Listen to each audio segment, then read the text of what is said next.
Ben Bowman, welcome to the Realignment. Good to see you, Marshall.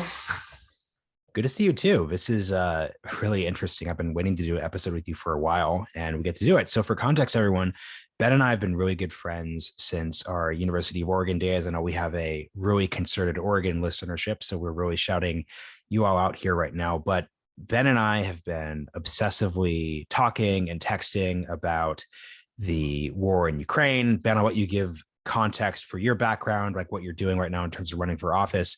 But the whole idea for this series of focusing on this issue so much for the past month has been this idea of, hey, like this is a big generational moment for our politics. And even if you're not a foreign policy expert, of which you and I are neither, we should all develop perspectives on these issues. So bringing you on as someone who's been listening to this series has been really great. So let's just get your introduction, then we'll just get into the back and forth. So the basics are and I hope we'll talk about this. You've talked on the podcast, even pre-Ukraine, about like the toxicity of American politics. I actually, my response to national politics being broken was, instead of staying in DC, moving back to Oregon, running for local office. I'm the chair of my local school board. Now I'm running for a seat in the state legislature in Oregon. Frankly, like pre 2 weeks ago, was not very focused or cared very much about US foreign policy. In fact, was like living in a post-Iraq, post-Afghanistan world where the left was pretty turned off about America as a global superpower. And what I've loved listening to on your podcast and thinking through is, if we're in a new unipolar world, a post-Iraq, where the United States isn't actually a global boogeyman anymore, and in fact and I think, in my opinion, is a force for good on the global stage, that has some serious domestic political implications about how the parties organize themselves. So yeah, that's a little about my background and how I'm coming at this, but certainly not a foreign policy expert. Yeah, I know, it's interesting. I want to start by focusing on the multipolar point here. This is something Dimitri and I really talked about in one of our two episodes, which is this idea of, as millennials, you and I are both born in 1992. So much of our background was set by the 1990s. It's super great. History's over. We're all just chilling, a very uncomplicated view of the US. Then you get 20 years of September 11th, Afghanistan, Iraq. I support Afghanistan. However, that then gets complicated with every single year. Neither of us ever supported the war in Iraq. That was always there's really jaded. There's maybe a lot of people in our cohort jaded about the US. So I'd love for you just to talk about very specifically this transition from how you were thinking about Iraq and Afghanistan and the US's role in the world, and what you've just been seeing the past few weeks in Ukraine. So I feel like my political coming of age was, in its own way, and I think this is true for you too, actually, but like, I started getting involved in politics in like 2006 as a like very anti-war student. Like, I was very turned up. Like, the Bush administration was the boogeyman of the 2000s for Democrats like me. And so I think the way in which I understood the world and America's role in it was based on oversteps, failures, dishonesty from the Bush administration, which leads, frankly, to a lack of critical thinking about it. Like, I honestly think that the Democratic foreign policy position, broadly, I'm not talking about like elected leaders, I'm talking about like Democrats, the people who like are out in Oregon, who are party activists or running for local office, was in large part just a pendulum swing response to the Bush administration. Like, the United States should not be meddling in other countries. We keep screwing things up. We've done more harm abroad than good. I think that kind of encapsulates how Democrats had been feeling into like during the Obama years, almost like disengagement with foreign policy is an issue. Like, Syria got complicated. Like, we understood Obama's red line, and there's some of us like me who were disappointed that nothing more happened, but it wasn't an animating issue, I would say, for most Democrats. And the last 2 weeks feels to me, even out in Oregon, like something has changed. You're starting to see the same people who directionally in the 2000s were super anti-war and very against US intervention, who are literally tweeting about no-fly zones, and whether they're like in favor of it or saying like, I understand why we can't, but I wish we could do more. There seems to be this revival of the left's understanding of America's role in the world, which is exciting to me. So I have a podcast in Oregon called The Oregon Bridge. We just had a woman who's the mayor of Beaverton on, Lacey Beatty, who she's a veteran, was a combat medic in Iraq. And it was funny. She like talks about how she's a patriot and feels patriotic. She says she feels patriotic, but after Democrats say that they feel patriotic, they have to provide a caveat for, now that's not to say we're perfect or that, I agreed with the war in Iraq.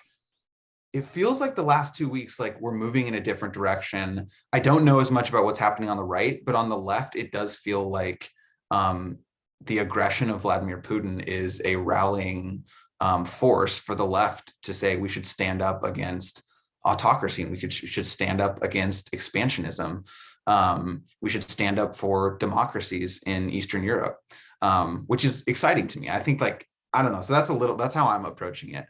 And this is where it gets interesting because, and I'll get into my perspective on this in a bit because I want to keep the back and forth going, but agree with your frame. That's what's happening. Where it gets complicated, as you said, are the issues like the no-fly zone. So how do you think of the issue of a no-fly zone? I think I agree with you and Saagar's take, which is basically that it's too dangerous. It could be disastrous. It is, I understand why people on the left are calling for it. It's easy.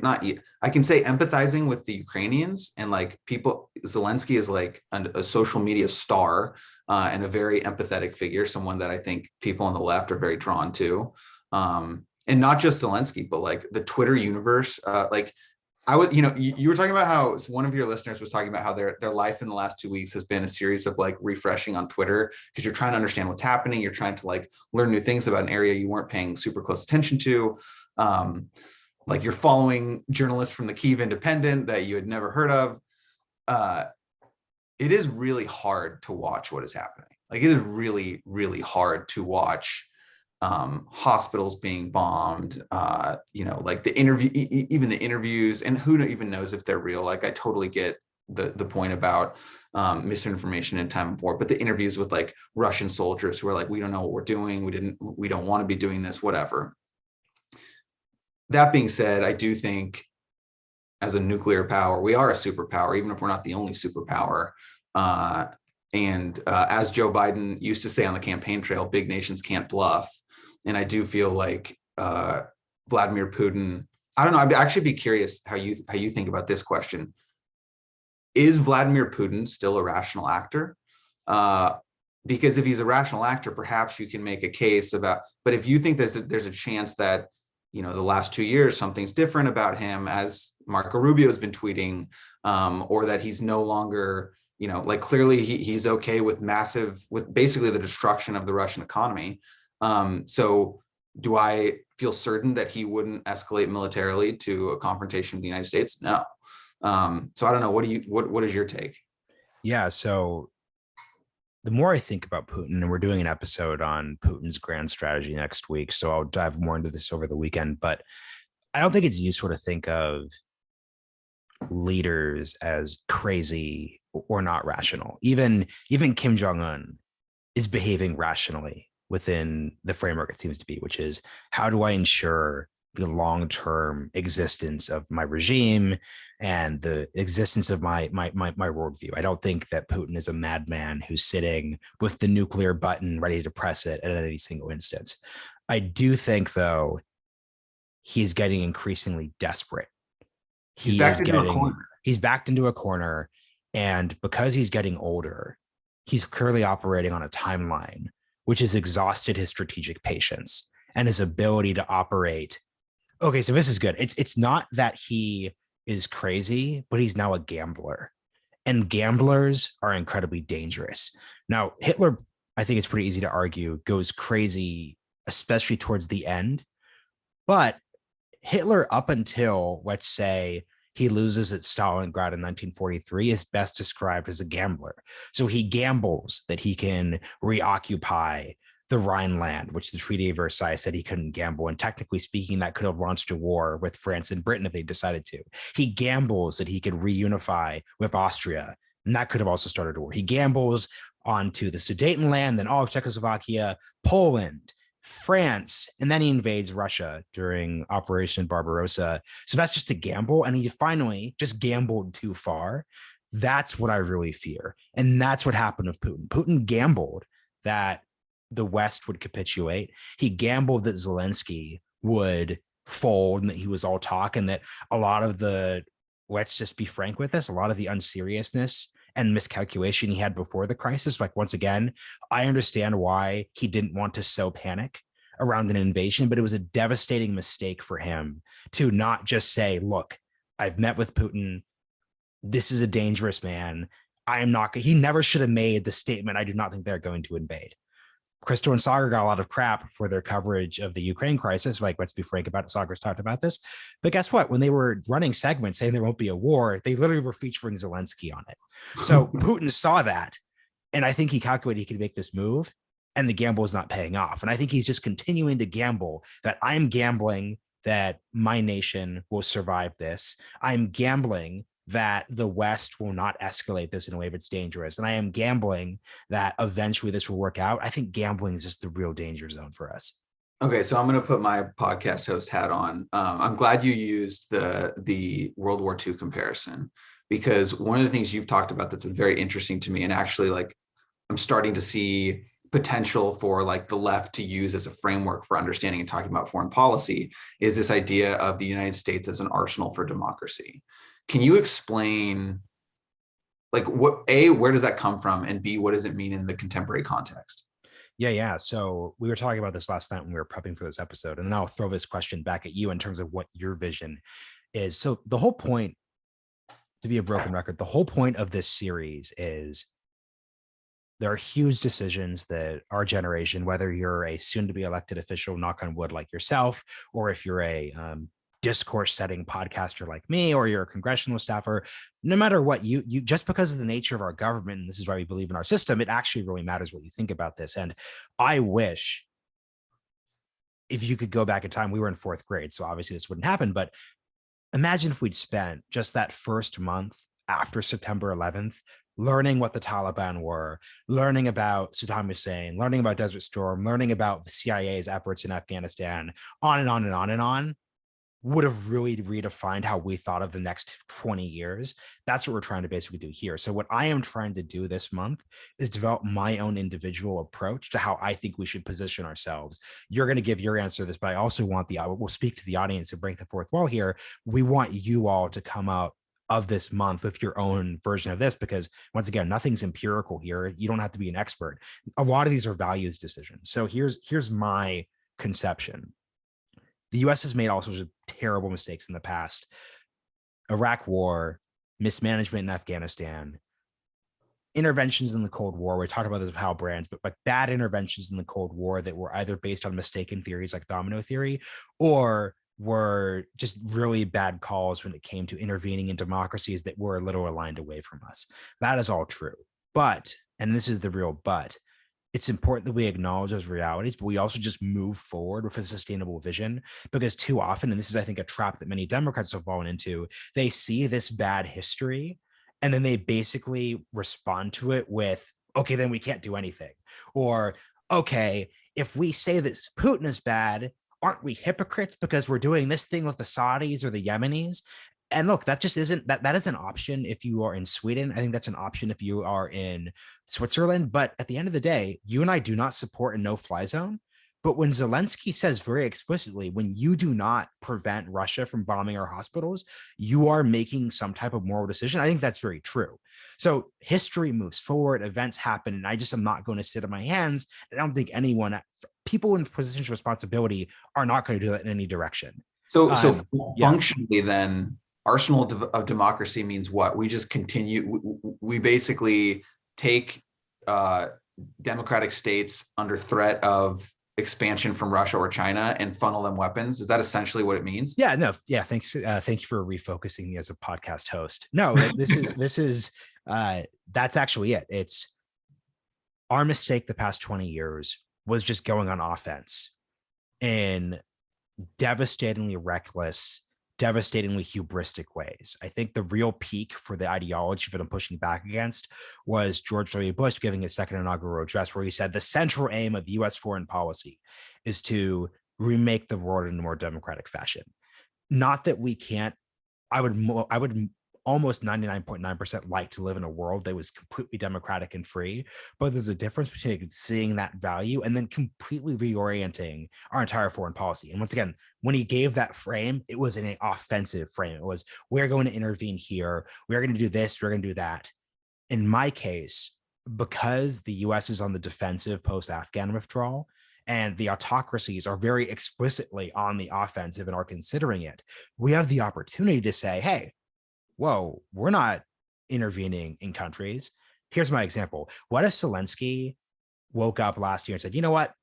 I think the West is doomed. I think Putin's making some good points. I think that Ukraine and Russia are actually one nation, are actually one people. I am going to make this decision as this democratically elected person to orient ourselves towards Russia. Past versions of US foreign policy would not have accepted that. I'm almost certain that's true. And my foreign policy, we would have accepted that. And at the end of the day, if Zelensky wants to make a terrible deal with Putin, he gets to make a terrible deal with Putin. I don't think he's going to make a terrible deal with Putin, since Putin is saying things like, I believe in abolishing the Ukrainian state. Like, that's his miscalculation. But under my foreign policy, nations get to determine how they orient themselves. Now, if they decide, though, that they want to orient themselves towards the West, if they want to be democratic, if they say, hey, guess what? This country is trying to take from us by territory. This country is literally questioning our existence as a people. That is something the US should strongly back. So once again, I don't support a no-fly zone, but I think we should basically establish an unlimited line of credit to Ukraine when it comes to Stinger missiles, when it comes to javelins, when it comes to bullets.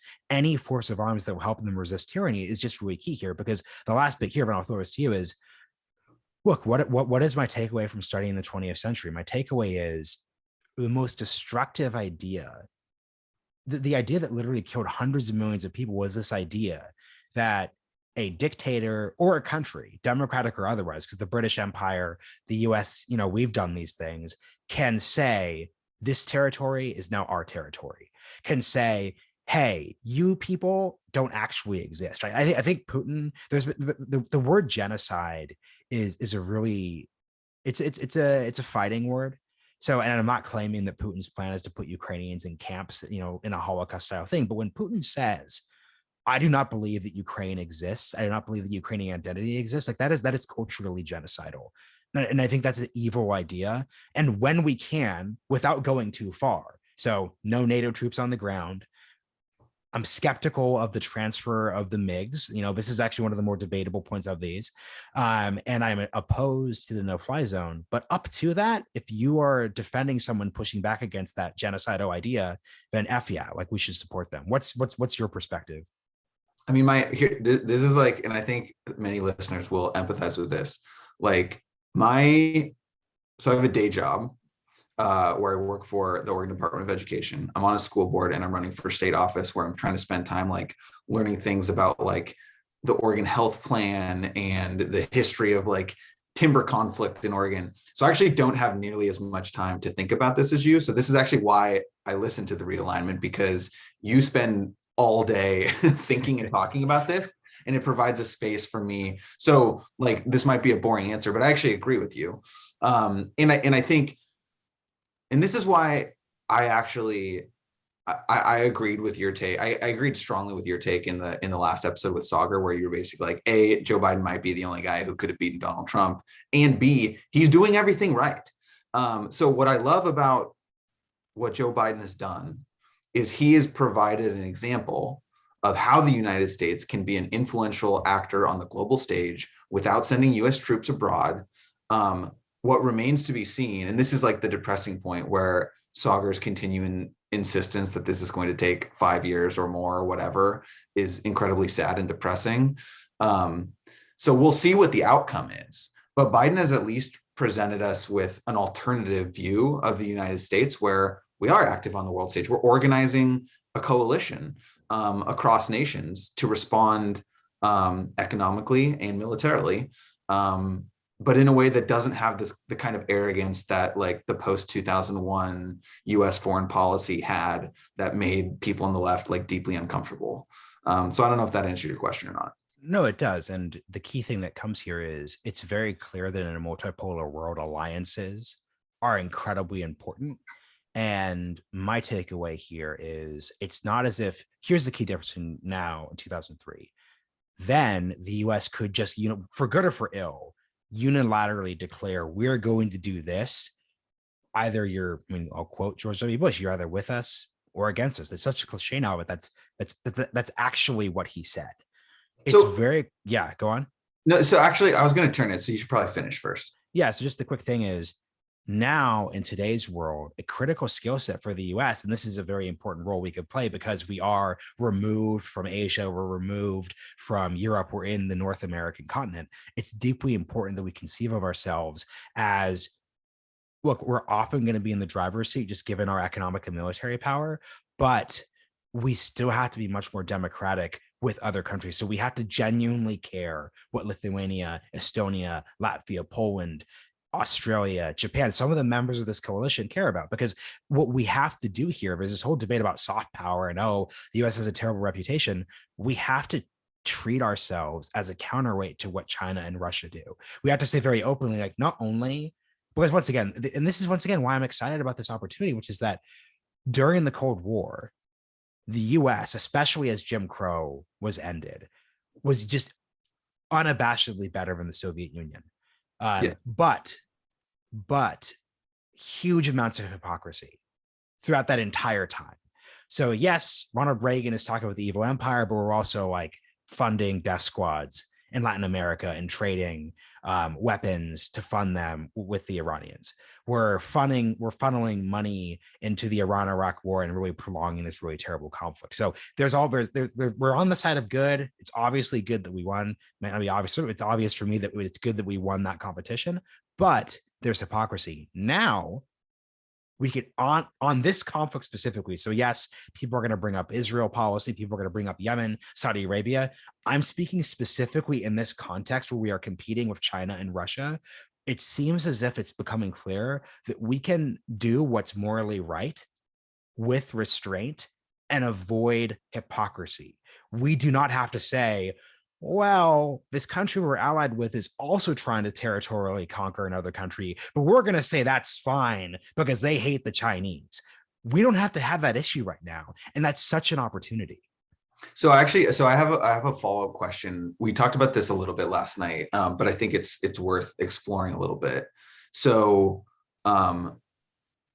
regime change was like a very hot topic in domestic political conversations about US foreign policy a few years ago. And so I can imagine someone hearing your framing of, the United States should be an arsenal of democracy, and interpreting that as, okay, anytime there's a democratic uprising against an autocratic power, whether it be South America or the Middle East or wherever, the United States is going to support regime change, and we're going to support the folks trying to overthrow the government wherever. Is that aligned with your position? And if not, where's the distinction? Yeah, I thought about this one a lot. It's a good rejoinder because it's an example of how the idea I articulated, it's the devil's always in the detail, right? So if it's the 1940s, we agree, we're going to contain the Soviet Union, we're going to contain communism. Well, okay, but what happens if communism is expanding into Southeast Asia? And what happens if domino theory is correct and the spread of communism to one country actually leads to communism in another country? So it's really, you are raising the right question because it's forcing me to guard against the instinct which has led good policy. I think a straight containment was the correct policy. It's what ended up winning. The overreach was what caused the disaster. But how do you basically stick to it? Here's my answer. My answer is, when I say arsenal of democracy, this is an organizing principle. It's a foundational idea. It is not a literal policy. So for example, there's a world where, and once again, Zelensky is not listening to this podcast, but Zelensky could listen to this episode and say, oh, Marshall, you magically are able to set US foreign policy. You say you're the arsenal of democracy? Give me my MiGs then. Or Marshall, you say you're the arsenal of democracy? Give me my there are all sorts of, actually just focus on the MiGs in terms of the example you're giving. Zelensky could say, arsenal of democracy, great, awesome. That means I need MiG fighters to shoot down Soviet jets and go air to ground against Soviet defense and armor. Because this is a foundational principle, I can say, yeah, that just doesn't apply. Because so the answer here is it's important to have a principle, it's important to have an idea, but not let that idea turn off your critical thinking skills. So, for example, just because I'm saying we should defend democracy does not mean I, by definition, have to say, well, there's this revolt against, let's say, the Burmese government, or hey, there's a revolt against this other thing. We have to do it. I don't think I have to answer that. No, I have to answer your question, but my point is I can be a critical thinker and engage on that level. It seems to me the problems really come from taking things too literally and just not remaining humble about how this actually works. I was just going to use the word humility because I think what's attractive to me about that is it demonstrates a level of humility that I think has been lacking in US foreign policy, which you're not saying we shouldn't be involved. You're not saying that it doesn't matter or we shouldn't care, but you are saying that our unilateral engagement is probably a net negative thing. And I think you were talking about this last night, and maybe you can clarify if this isn't true. I think your position was basically, and you sort of alluded to this already, like if you're coming from an inherently defensive place, what you're basically saying is the current board as it is acceptable, but what you're guarding against is basically aggression or expansion from one of the other global superpowers, Russia or China. Is that kind of where you're coming from? Yeah. Sorry, I got a text. These are lightly edited episodes, so apologies. This is my company sent over a birthday present, so I was trying to deal with the door person. And that can you re-ask the question? Sorry. So basically, I think what I like about your framing is the humility for America's role in the world. And I think you were saying this last night, but I want to clarify. Your position is basically the playing field as it is acceptable.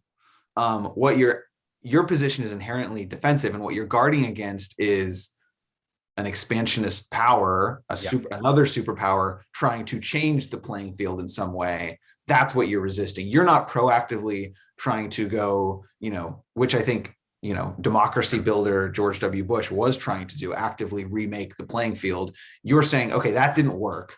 We're not going to do that. But what we're not going to do is allow an expansionist superpower with very different values and economic interest than us to do their own remaking of the playing field. That's exactly it. And basically, the way I'd sum this up is I'm very timeline limited here. So I am not saying that the organization of US foreign policy for the rest of the century, right, the rest of our lifetimes, has to be based on this idea of like maintaining the playing field as is. For the next 10 to 20 years, though, I think it really should be the organizing principle. And once again, Iraq and Afghanistan go bad because Bush finds the wrong organizing principle. And the task for all of us and the task for politicians is, hey, like, how should we actually organize US foreign policy in the changing world? So for the foreseeable, for this decade, at a minimum, it has to be defense because the challenges are so huge. It has to be, hey, look, if you're looking at Taiwan, if you are looking at the example of Hong Kong, if you are looking at the example of Ukraine and the threat that Baltic countries feel, it's maintain the playing field. Don't let them expand.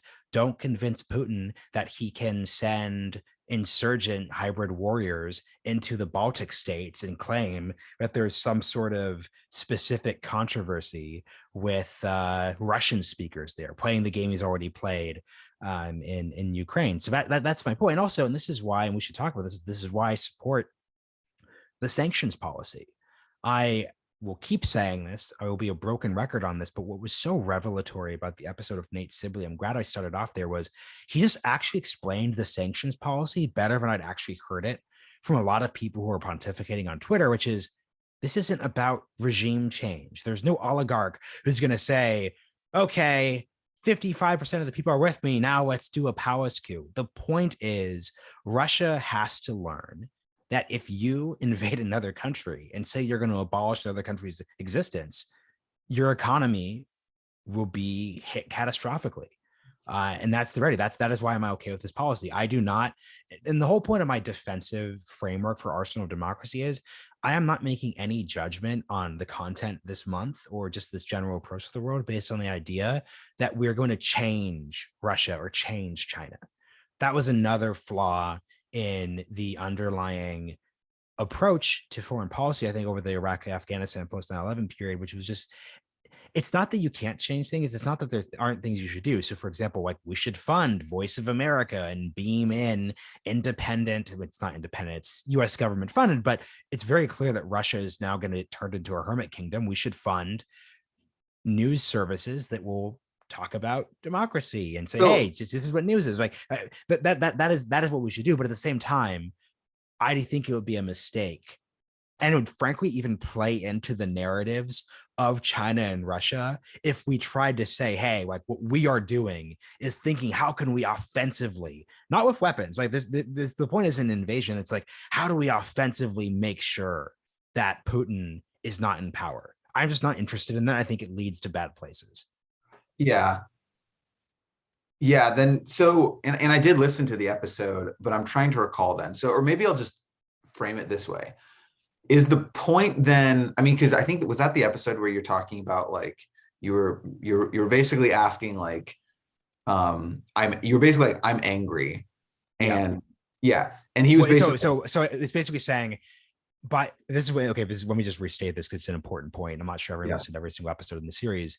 I said to Nate, who's an expert in kleptocracy and oligarchy and sanctions, I said, here's what I feel reluctant about when it comes to the sanctions. Because I was listening to the Twitter discourse. I was saying, I don't believe that this is going to cause regime change, but I'm effing angry right now about what's happening. Am I just angrily kicking down doors, punishing the Russian people for what's happening? And his point is that the right sanctions policy isn't about punishment. It's not, well, it's about punishing Putin, but it's not about punishing the Russian people. It's not about, so like, for example, I'm not trying to take away their ability to use Apple Pay on the subway, right? That's not what you're waking up and trying to do. And it's not to say, hey, if we punish you enough, you're going to wake up and take out Putin. It's about saying this occupation, this invasion costs them billions of dollars a day. How do we, given the fact that we are not going to intervene militarily beyond aid, how do we limit their ability to invade and sustain an occupation? It's already been reported that Putin has basically given up. There are indications he's given up his plan to replace Ukraine's government with a puppet government. That there's strong indication that's happened. That is happening because we wrecked their economy. Because he actually, and this is what we talked about in the counterinsurgency episode of Dr. David Kilcullen, Russia, under the current circumstances, can actually not sustain a 10-year occupation. And because they're killing civilians every single day, I mean, Mariupol, like 1,200 civilians have died already. They are such pariahs now, and Ukrainian identity is so solidified that they could not install a puppet regime or even just any regime. Let's say Putin just said, look, let's bring back the last Ukrainian president that I like, and we're just going to put him back in. And when I leave forever, it doesn't matter because he is so toxic that regime is run out of, I guarantee you people in that regime are dead within 2 days. The assassinations, rebellion, civil war, total disaster. This is happening because of our sanctions policy. And that is why I support the policy. I mean, so yeah, how do you think about it? Totally agree with all that. And then the other, and I wonder if this is intentional or not, but I think the other important piece about sanctions policy and the important piece about how this is all unfolded with a coordinated global response is that, look, this isn't just about Ukraine and Russia. This is about what the world's going to look like in the next 10 or 20 years. It's about what's going to happen in Taiwan. Does China have an incentive to take an aggressive action? I think, and I would be interested in your take on this. If I'm China and I just witnessed what happened almost literally immediately to Russia because of what they did in Ukraine, it's probably harder now for me at least, to imagine a Chinese invasion of Taiwan than ever in recent memory. And I think sanctions policy is a really critical part of that. I think it's obviously a lot more complex with China economically, but I do think that, like, I don't think China or Russia, I didn't see this coming. I didn't see the coordinated, unified global response happening in the way that it did. And I think it's really exciting about what we can do as Western democratic nations, or nations aligned with those values, moving forward. And once again, this is the key thing. And I'm glad you set it up this way, because you hinted at this, but it's true. Let's get real for a second. There is going to be much more corporate difficulty when it comes to any serious sanctions policy on China. So we're going to do an episode on this. I'm not going to just hand wave away the fact that the instinct is not going to be as easy. The point is, though, Putin's intervention and the Chinese thought of the West, but not just the West, but when I talk about West, I'm including Japan, I'm including in some ways the Philippines, I'm including, it's not just the West, but it's just this, and this is what's so interesting. Like we actually need like more language, because it's like, once again, like we're operationally allied with Vietnam right now. South Korea is there, Japan's there. Shinzo Abe is talking about how he wants U.S. nukes placed in Japan, which on 15 different levels is incredible. That's an actual realignment of how we're thinking about this. So what I basically mean, let's just actually no. Okay, this is good because I want to talk about this. This is the first time in my entire life that saying the words "the free world" isn't a meaningless cliche. Interesting. Because the actual answer to okay, Vietnam and Philippines, super complicated, but everyone else I mentioned is a democratic, self-determined state. Like, this actually is the free world against autocracy.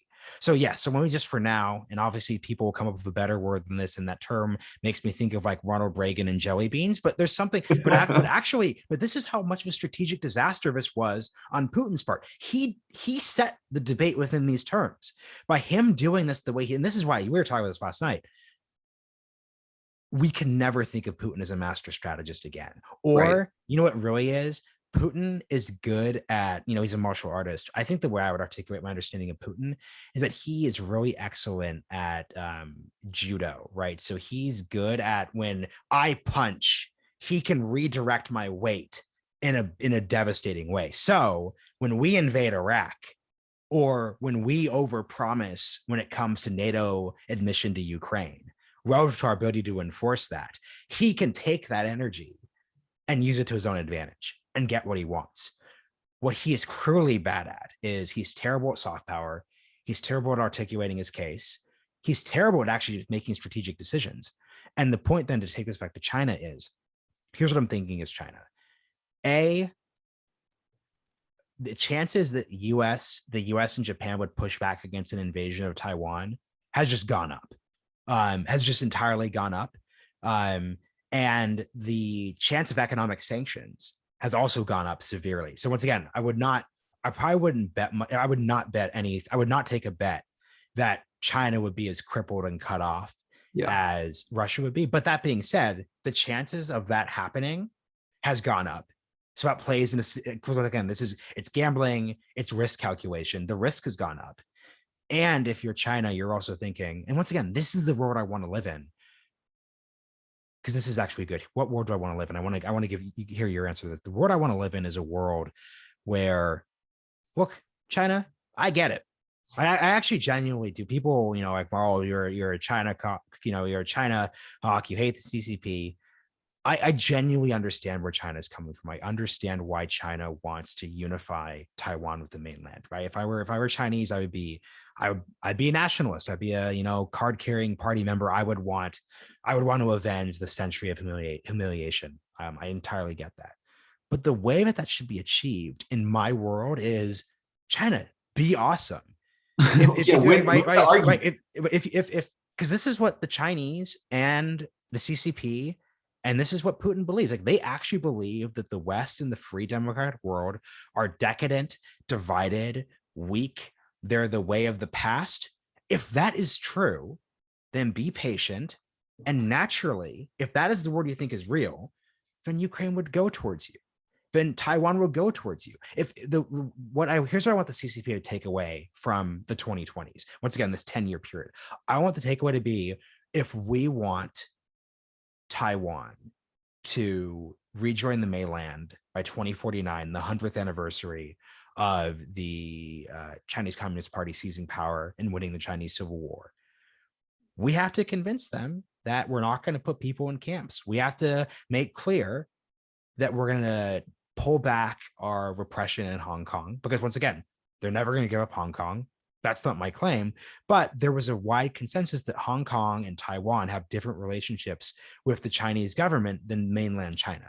So they had to make clear that, hey, look, if you're Taiwanese, you're still going to be part of China, but let's get real for a second. You're going to have a slightly different, more probably democratic relationship with your territory than you would in mainland China. That has to be what the deal has to be. You're going to have degrees of freedom. Maybe social credit scores don't exist in Taiwan, right? Like that would, but that's how you would win. That's what they have to be convinced of. And I think that's what our policy should be about encouraging. It should be, if the Chinese want Taiwan, the Taiwanese have to democratically decide they want that. And our policy has to encourage China to advance its own justified interests in this case, aka the desire to unify territory they see as Chinese, through soft power and through peace, not through aggression. So let me ask you a question that I've been thinking about, and I have no idea how, I really have no idea what the answer is on this. And maybe it's unclear still. So the free world, as you've described it, unified immediately in response to and coordinated economic actions in a devastating way. How convinced are you that that coalition holds in China? If a similar, I mean, obviously the devil is in the details, who knows what, who like, but directionally speaking, do you believe that the free world is as aligned in favor of defending and supporting Taiwan as they have been in Ukraine? Yeah, it's interesting. Look, no one expected the Germans were going to go as hard as they did when it came to the sanctions and cutting off Nord Stream 2. So before this conflict, I would have said, honestly, probably not, because they have such tight economic ties with China, and there's just no reason to expect that the EU, that doesn't spend any money on its defense, broadly speaking, and that also is just this time that they would never make that sacrifice. I think this has really changed a bit. Mm-hmm. And this is, once again, a huge strategic miscalculation. My takeaway, let me make a prediction here. If it won't be verified until 2102, hopefully we're still alive then. But here's what I think is going to happen. History books will have that picture of Putin and Xi before the invasion started and say, this is one of the biggest strategic miscalculations of the 21st century. And here's what the miscalculation was. If you're Putin and if you're Putin, sorry, 1 second.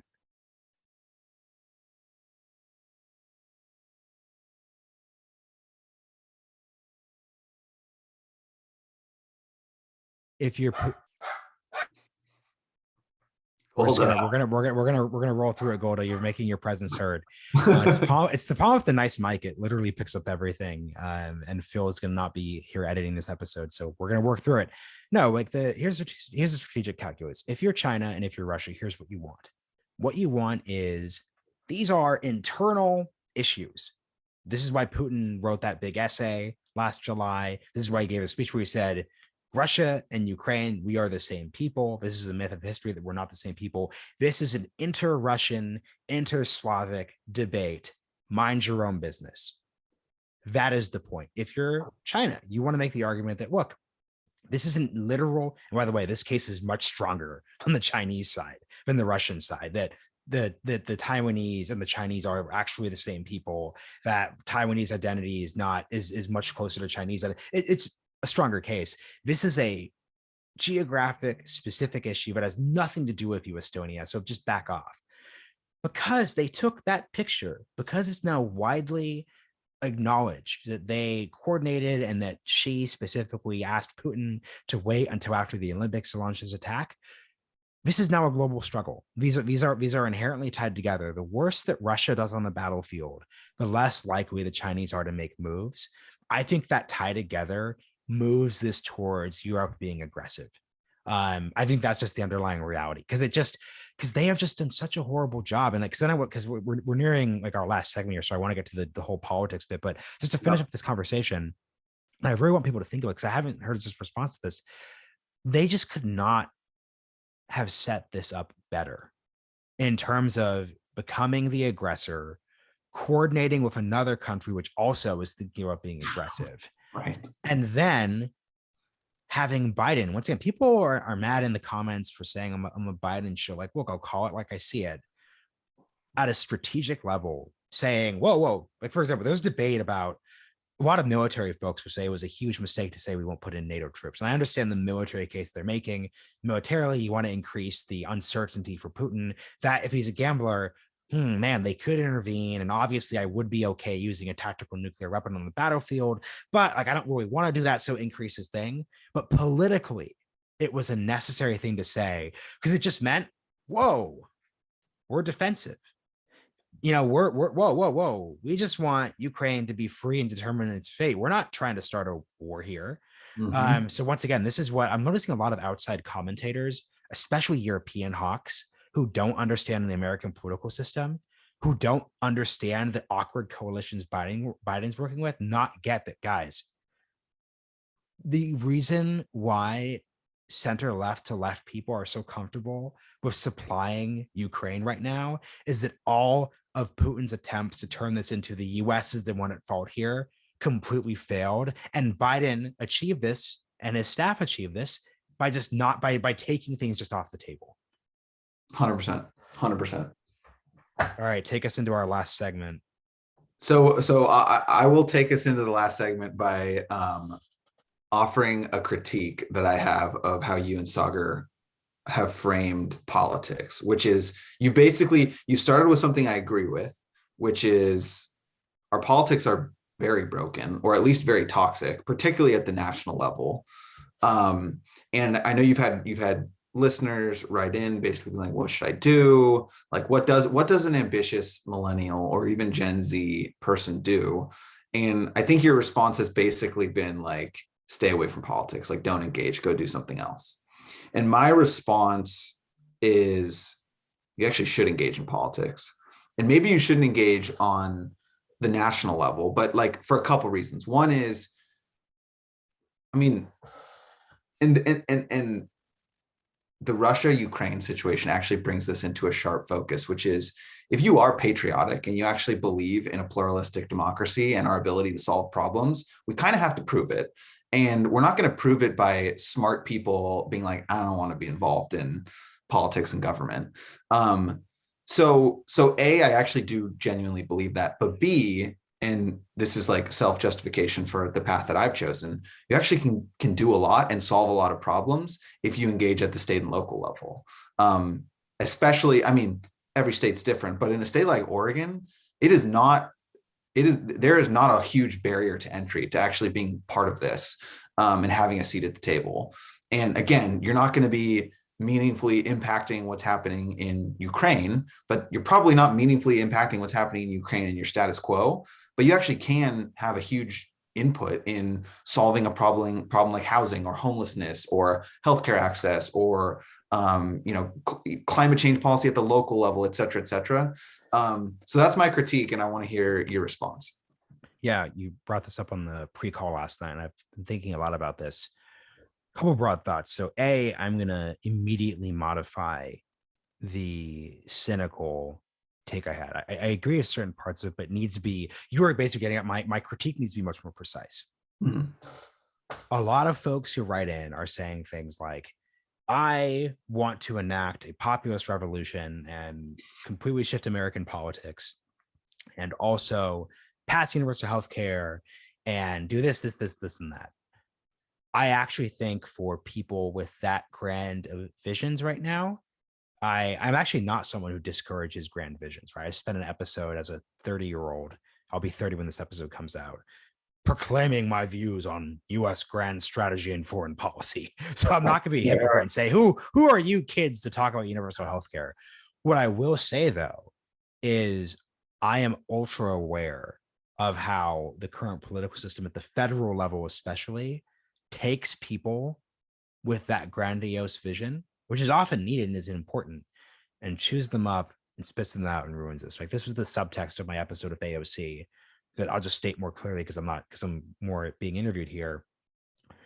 My problem with AOC, some people wrote in about this. They basically said, like, wait, like, is Marshall just kind of like a lib? Because it doesn't sound like he hates AOC. It actually sounds like he's pissed at AOC. And actually, I am pissed at AOC. Yeah. I'm disappointed that given AOC's talent, which she actually has, I know right-wing members of the audience, she actually has talent, and that talent is just being wasted on hyperpolarizing the climate change issue and the Green New Deal, making it toxic. It's not going to pass in this decade.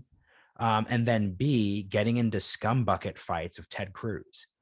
That is what happens in the current political system. So what I would say, given your point, is I would modify my critique and say, look, like, guess what? State politics, local politics, city politics, this decade, that energy should be directed towards something like that. And something I will consider and actually will admit, because your framing has actually been helpful. Because what I actually think about now is, if I were back in Oregon as a part-time legislature, I think I would totally run for state legislature.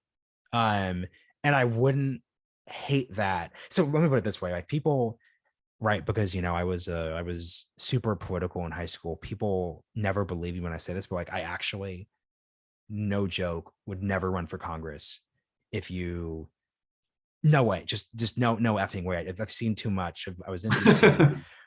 This isn't the typical, like, everything's corrupt and they're passing. No, it's not that. It's actually just like, you send me to Congress, I am just having a miserable time.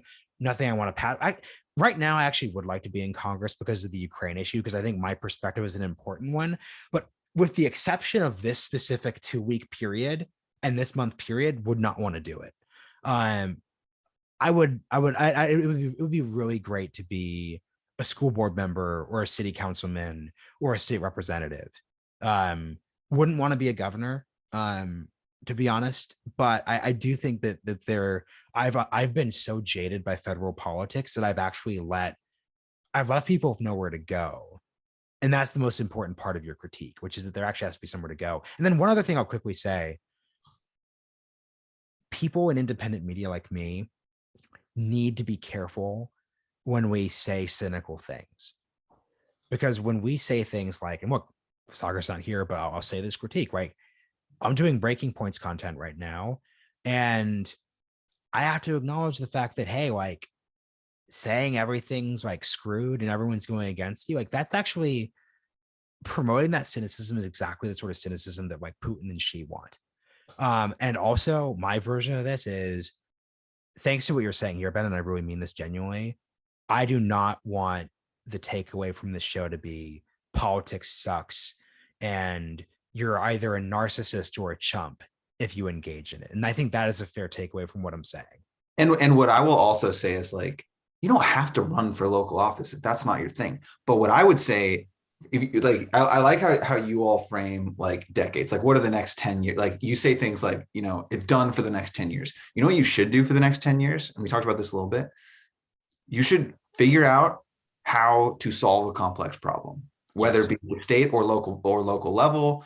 If you think you can do something at the national level, there are some avenues that exist if you have the resources to do that. But like, get good at solving problems, get good at building coalitions, get good at understanding nuance, like, develop those skill sets so that you can do something with it if and when there is a realignment, if and when there is a shift in the way that our political landscape looks.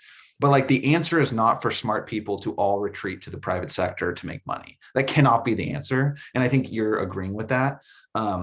It's not as clear as it used to be in like the 1950s, where if you were like a civically oriented person, you were Mark Hatfield, you ran for state house, then state senate, then secretary of state, then governor, then senator. Like, it's more complex now, but I think the most important thing is like, develop a skill set to solve problems. Like, that's what a civic minded person should do right now. And to pick up another point we made last night, we should have recorded that because I think it's good to hear this organically develop. If you do want to run for office, even federally, I think it's very important that you be very realistic and pragmatic about like the problems you're trying to solve.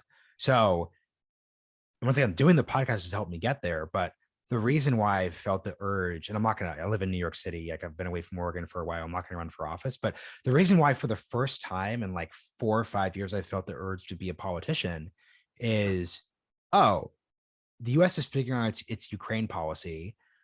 Millennial politicians are literally absent, or No they're one knows how to talk about it. or they're effing Adam Kinzinger, who feels the need, Adam Kinzinger and Eric Swalwell, who feel the need to go down sinking with the ship and just be completely just not helpful. I've said, here's the problem I see. I see that on both sides of the aisle, and in Madison Cawthorn's calling Zelensky a woke thug. Really that's fun. That's a fun combination. I'm very interested in the Zelensky kicks the door down and says, "Listen up. There's now LGBTQ story hour." Shut up, Russian speaker. That's the type of thug we can all get behind. Yeah, that's how we'll close it out. But no, it's serious. Like I've wanted to. I actually want to, like, in my head, I want to be a congressman because I'm like, oh, like I would love to be in Congress right now and articulate what our policy should be at a time when a lot of people absented themselves in the field. So just rooting yourself in that's huge. So we've got like 30 seconds left, Ben. We'd love to hear your sum up, like what you're thinking and where you're, as we're finishing out this month, where you think we should go next, or you personally too. Good question. Big question. I'm excited to keep listening to you and Saagar have these conversations because it's super helpful for me.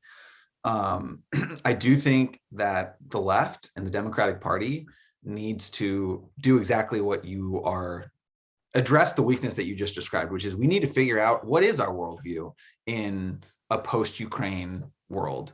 And we need to be able to talk about it in a way that is values-based and inspiring to people. And I think like there actually is a strong case to be made in a lot of the language you've used as part of that. And then for me, like I'm excited about potentially being in the state legislature and like doing basically living what I just said. Like, I'm not going to be engaging deeply on Ukraine. I'm going to be like refreshing the Twitter feed and listening to the podcast and reading the New York Times. But like, I am going to be deeply engaged on education policy. I am going to be deeply engaged on healthcare policy and housing policy, and like actually trying to figure out how to solve problems at the state level, if I'm fortunate enough to have that chance. So yeah, and I'm going to keep having my podcast. Plug. If you are one of the Oregon listeners of the Realignment, you should also listen to the Oregon Bridge. It's a podcast where me and Marshall and I's mutual friend Alex Titus, former Trump administration alum, we have a cross-partisan podcast. It's not super debatey, but it's like trying to do what the Realignment is doing in some ways at a state and local level, which was Marshall's advice to me, was to start this podcast. And it's been super helpful and interesting. So that's what I'm going to do. All right. I've got another interview for this series, so we're going to cut this here. But Ben, this has been really great, and I will talk to you soon. Thanks for joining us on the show. See ya.